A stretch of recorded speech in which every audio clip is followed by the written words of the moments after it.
Hello everyone and welcome to my channel. Hope everybody's having a good Friday.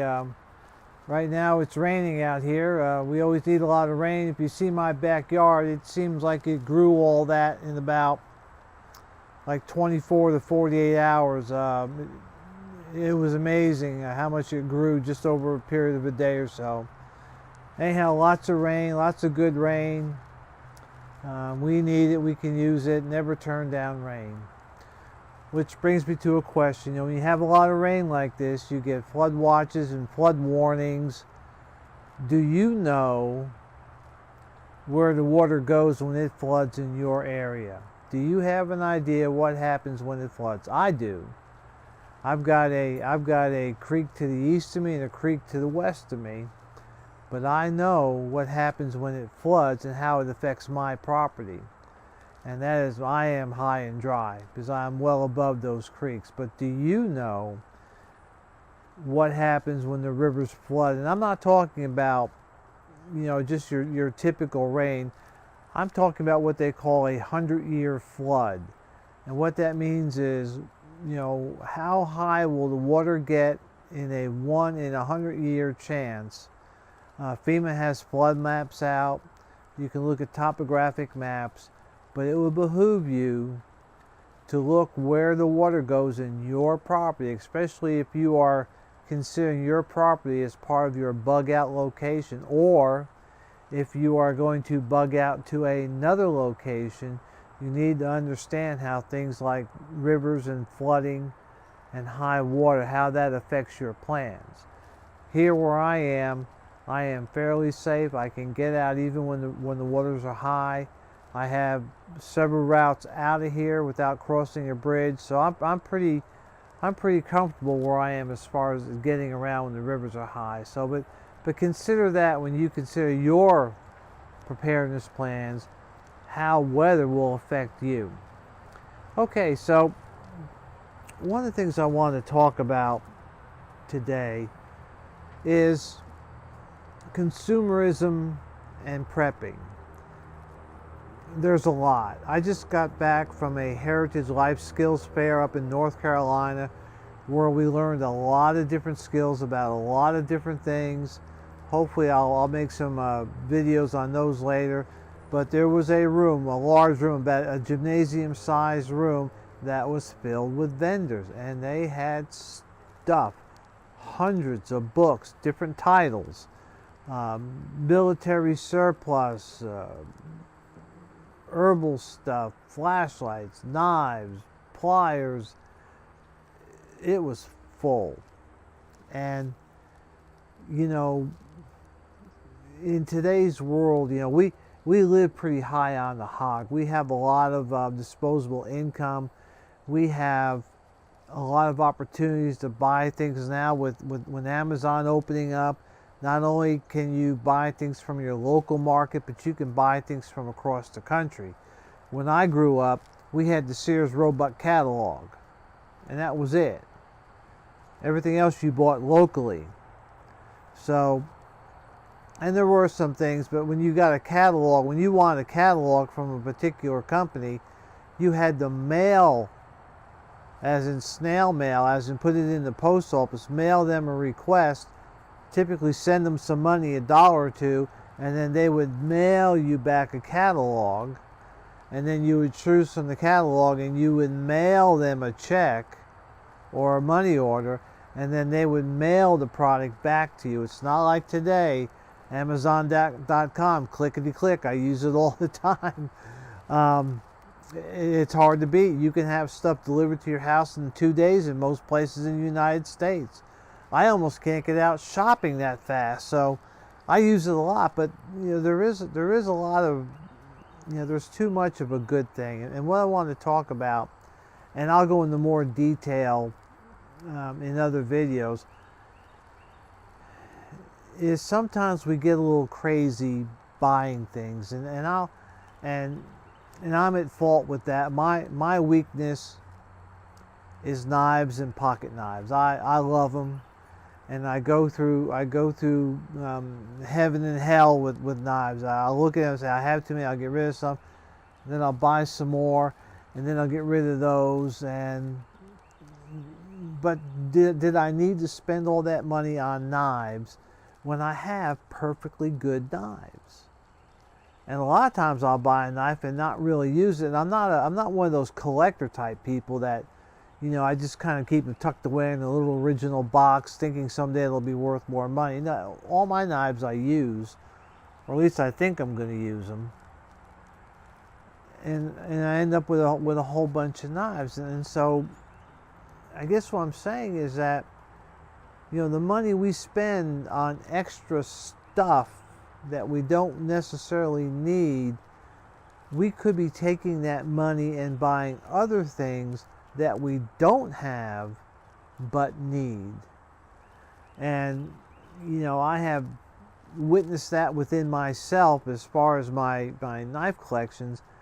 And I was just about ready to pull a trigger on another knife, one I kind of wanted for a while. I'll tell you about it. It's made by Puma, and it's got staghorn handles. It's got about a 3.5-inch blade.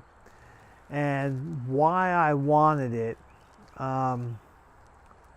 was in the original Indiana Jones movie. I can't think of the title right now. But it was the original Indiana Jones movie with Harrison Ford, and in there, when he's rescuing his best friend's daughter, I think it was, Miriam, he pulls out this pocket knife, and it's this Puma pocket knife, and I thought it was really cool, and I'm kind of an Indiana Jones fan. And so I kind of wanted that pocket knife. I had a fedora, I have the leather jacket, I just wanted to own it. It was an expensive knife. It was about $150 for the knife, and it would take them about 6 to 8 weeks to get it. But then, I started thinking about today, and do I really need that knife? Because right now I carry it's a Benchmade Bug Out. And that's all the knife I need. I'm very happy with that knife. It's a great knife. It's lightweight, slips in my pocket easy. I carry it with me, one-handed opening. And so, is that doing what I need a knife to do? Yes, all day, every day. Do I need another knife? No. Do I need other things? Yes. And so, sometimes we have to refrain, from going a little overboard buying things. It's okay to have, a couple spares. And, you may have what I call a refugee prepper show up at your doorstep. In other words, a guy who's a prepper had all his stuff and it was either stolen or it was lost in a fire or flood, or he had to bug out in an emergency and only had his bag. And so, having a couple extra knives or pocket knives, you can hand out to somebody and say, here, help you get started again. But there's even a limit to that, to how much you should have, especially when you are not buying the things you need to have. I mean, knives are great. They're shiny, they're sharp, they're pointy. You can hold them in your hand, you can oogle them, you can show them to your friends so they can oogle over them. But and then there's some things you need, like bandages, and they're not real fancy. They're not shiny. You can't oogle over them. But boy, when you run out of those, you're kind of in a hurt locker a little bit. So I guess what I'm saying is, when you are looking at your future knife, think, oh, I've got to have that. Okay, you have to ask, why do you have to have that? And if it's just because I want it, then you should reconsider that. And let me put a caveat in that there's nothing wrong with buying something just because you want it. I just bought another backpack I didn't need, but I wanted it and liked it, and I'll put it to use. I do have a use for it. But think about it. What else could I buy with that money that I need? Especially if you have something, if you already have a good knife. Now, upgrading is a little bit different. I can see upgrading a little bit, but think about what you're doing, and do you really need it, and where do you really need your preps to go? Now, if you're a hobby prepper, there's not much I can say to you because it's a hobby to you. But for those of us that are serious, and for those of you that have the same weakness I have when it comes to things like knives, I understand, and I am working really hard. Hi, my name is Scott, and I'm a knifeaholic. Whatever. But you've got to grab a hold of that, and you've got to take your money, especially if you have limited funds, and you've got to take that money and put it to a specific task. And then another area that we talk about where we tend to get overboard is guns. And we talk a lot about, I got to have guns. And then they say, well, I bought another AR-15 and I'm going to build it this way. And you already have 4 others that you built differently. So now you have 5 AR-15s, and you've got, goodness, you can have thousands, you can have $10,000 invested in just AR-15s.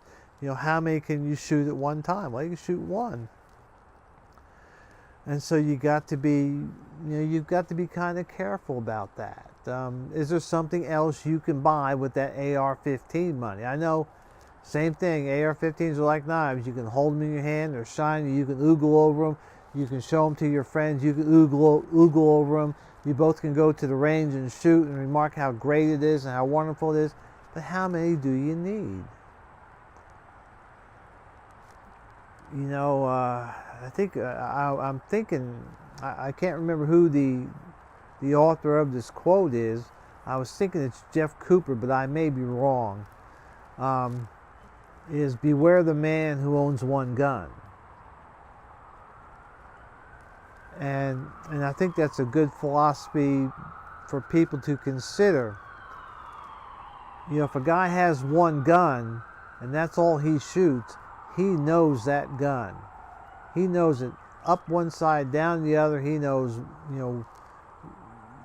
where it hits, at what distances. He knows how much it weighs, how long he can carry it. He knows his sights. He knows all his peculiarities. Oh, I couldn't say that. He knows how to clean it. He knows how to maintain it. And so there's something to be said about that. And so when you go through your collection, when you think about guns, how many do you really need? And is there a 1 gun to rule them all? There's compromises, but I would, if I was, someone said, what would be your list today on guns and knives? I would sit there and have to say that every person should have a pocket knife, and that could be a slip joint or a lock blade. A person should have a multi-tool. I have one. I don't carry it with me too much because they're too heavy. And then every person should probably have a sheath knife. And you should use those knives as much as you can. When you grab a sheath knife, you grab the same one. You grab a multi-tool, you grab the same one. You grab your pocket knife, you use the same one. You get to know it. You sharpen it. You maintain it. You take care of it. Now, again, can you have spares? Can you have other knives? Yeah, I may say you can have an extra pocket knife or 2. Sometimes I'll take a pocket knife, like a Swiss Army knife recruit or cadet, which they're smaller knives, and I'll put them in a kit, kind of like an E&E kit or a survival kit. And sometimes you just want to carry a pocket knife, not a lock blade with a clip on it. So I'm a little lenient there, but that's what I do. I sometimes will carry a slip joint versus a lock joint pocket knife, just because that's what I've carried most of my life. So, but again, use them. And your bigger tools, your saws, machetes, axes, use what you're going to use. But do you need to have 4 axes? Do you need to have 3 machetes? Do you need to have 6 saws? No, just keep it down and take that money and spend it on things that aren't as much fun, but that you need anyhow. And when we talk about guns, You know, I like guns, and I've had lots of guns. I've had few guns. I've pretty much consistently owned a gun since I was 6 years old, and so you know, guns that I consider like, you know, main type guns is that one, you have a pistol,